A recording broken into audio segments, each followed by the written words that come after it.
પ્રધાનમંત્રી નરેન્દ્ર મોદીની નેધરલેન્ડના પીએમ રોબ જેટોન સાથે દ્વિપક્ષીય વાતચીત, પરસ્પર સંબંધોને વ્યૂહાત્મક ભાગીદારીના સ્તર પર લઈ જવાનો મોટો નિર્ણય, ઇનોવેશન, વેપાર અને સંરક્ષણ ક્ષેત્રમાં સહયોગ વધારવા સહિત 17 પર થયા કરાર.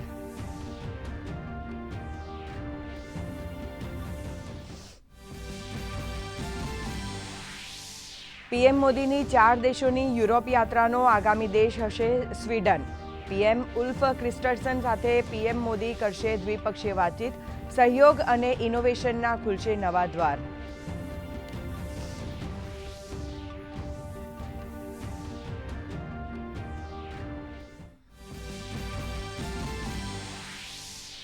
કેન્દ્રીય ગૃહમંત્રી અમિત શાહના ગુજરાત પ્રવાસનો આજે બીજો દિવસ. દશેલામાં ₹128 કરોડના ખર્ચે મધુર ડેરીના અદ્યતન પ્લાન્ટનું કરશે લોકાર્પણ.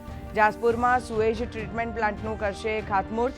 ગાંધીનગર મહાનગરપાલિકાને આપશે ₹620 કરોડના વિવિધ વિકાસ પ્રકલ્પોની ભેટ. નકલી ખાદ્ય પદાર્થો સામે તંત્રની લાલ આંખ. પાલનપુર, દિયોદર સહિતના સ્થળેથી 1400 કિલોગ્રામથી વધુ શંકાસ્પદ ઘીનો જથ્થો કર્યો જપ્ત. આરોગ્યમંત્રીએ કહ્યું, નાગરિકોના આરોગ્ય સાથે ચેડા કરતા શખ્સો વિરુદ્ધ કરાશે કડક કાર્યવાહી.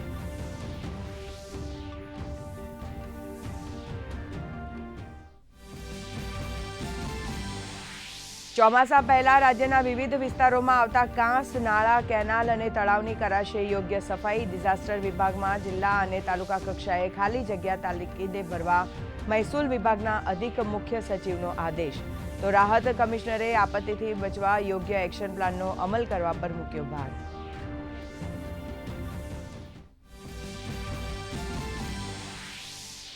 તેલ સંકટ વચ્ચે દિલ્હીની રેખા ગુપ્તા સરકારનો મોટો નિર્ણય.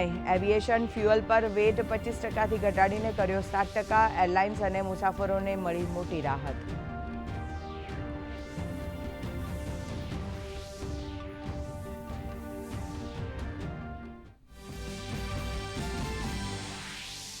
કોંગો અને યુગાન્ડામાં ઇબોલાના કેર બાદ વર્લ્ડ હેલ્થ ઓર્ગેનાઇઝેશને ગ્લોબલ હેલ્થ ઇમરજન્સી કરી જાહેર.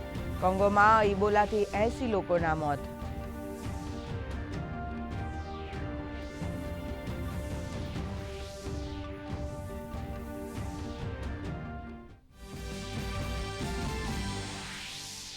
અને થાઇલેન્ડ ઓપનની મેન્સ ડબલની ફાઇનલમાં સાત્વિક સાઈરાજ અને ચિરાગ શેટ્ટીની જોડી ઇન્ડોનેશિયાની જોડી રોલી ડેનિયલ સાથે થશે ખિતાબી ટક્કર.